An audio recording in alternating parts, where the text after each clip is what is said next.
Good afternoon, accelerators. It's Diane Spadola, and this is your Thursday afternoon tune-up, episode number 65. This episode and the video series that it is part of is brought to you by Accelerate Your Success, the business booster program for artists and entertainers. When I'm done with this video, you want to jump on over to Facebook, and under groups, you can find us by the same name, Accelerate Your Success. Answer 3 simple questions and you'll be admitted to the group. The group is for marketing and business development resources, help, coaching. I do a free webinar every Friday during the pandemic, and all sorts of other tools. Think of this video as your information and inspirational pit stop before the race, which is your busy weekend. Or not. So, we're in the midst of the COVID-19 pandemic, and sadly, we're starting to see more people, personal friends, family, impacted by this, and not just in an economic way. I think the scariest thing is when those family and friends are impacted from a health perspective, and that people are seriously ill. What I wanted to do today is talk a little bit about how we are communicating with each other. And one of the things that I've noticed is that everybody and their brother is jumping on Zoom. Yes, yes. And even as you're reading highlights of security issues with Zoom and the fact that Google employees are not allowed to use it for one-to-one meetings anymore, I am coming at this from a different perspective. Similar to FaceTime or Skype in the olden days, or Google Hangouts even, Zoom is a place where you can share information, communicate, and see the other individual the way you see me now.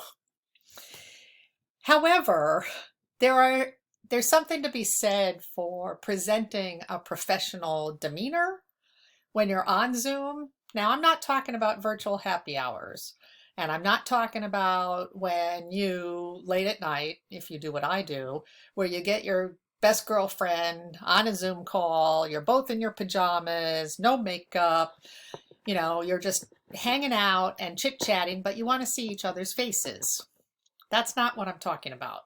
What I'm talking about is real Zoom meetings where people are connecting in a professional manner, or you're being coached or taught something by a person who's presenting a webinar on Zoom. And I'm going to give you a couple of suggestions. One is that a laptop is usually better than a phone or a tablet. If you have to use a phone or a tablet for a Zoom video call, you want to definitely download the mobile app first. And then you want to set your settings to muted audio so that when you join the meeting, if there's something going on in the background at your house, everybody in the meeting won't hear it. Okay? You can always unmute yourself later, and I found out a cool trick that you can toggle the space bar to mute and unmute. There's a little microphone in the left-hand corner that allows you to see whether you're muted or unmuted down at the bottom left-hand corner of your video screen. I don't think it's necessary for you as a participant to be showered and dressed. I mean, obviously dressed from the shoulders up. But you do need to show a level of respect towards the speaker. I recently was on a Zoom teaching webinar. I was not the person instructing, but one of the participants had actually set up her camera to view her entire body while she was laying down on the couch.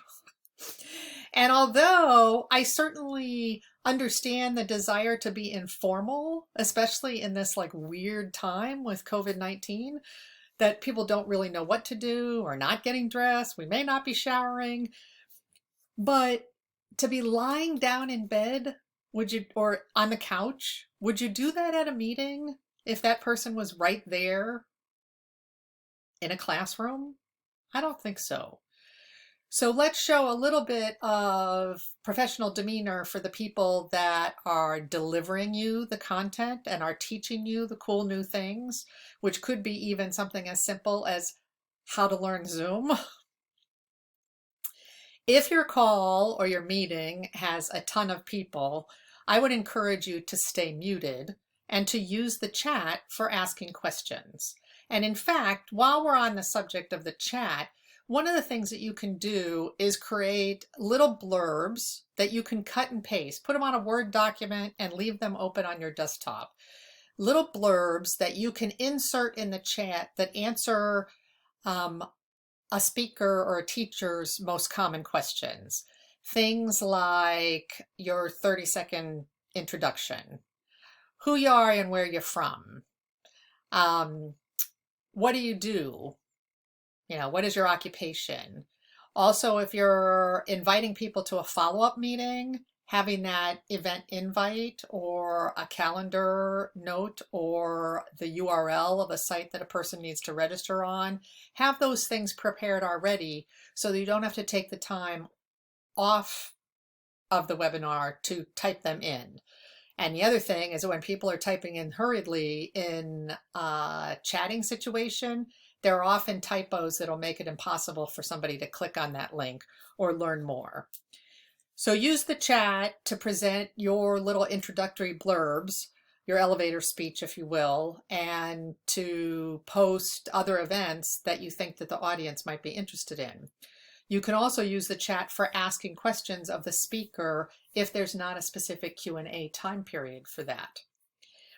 If you are getting downloads after the webinar is over or after the meeting is over, you do want to give the speaker a little bit of time. One of the things that I've noticed is that Zoom itself is incredibly slow now because there's so many more, hundreds of thousands of people using it compared to what was its usage 2 months ago.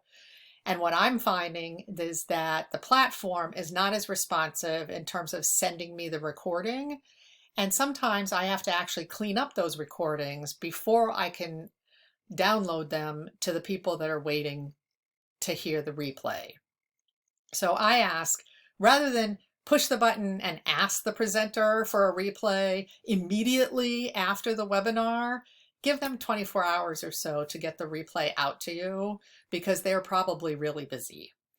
For many of us, doing all of our teaching, all of our speaking on a recorded platform, on one side of a video camera where our audience is on the other side of 20 or 50 video cameras, it's nerve-wracking. I know it produces anxiety in me, and I've been doing this for over a year. But for other people, it may be their first time. So I would encourage you to give people a little bit of slack, if you will, flexibility. Sometimes after teaching online, especially if you're doing multiple classes during the day, you need a little bit of time to decompress. That all-important happy hour, virtual or not, looms big when you're done doing a whole day's worth of Zoom calls. So on that, I will cheer you with my imaginary glass of wine and tell you I look forward to seeing you next week. Thanks for watching.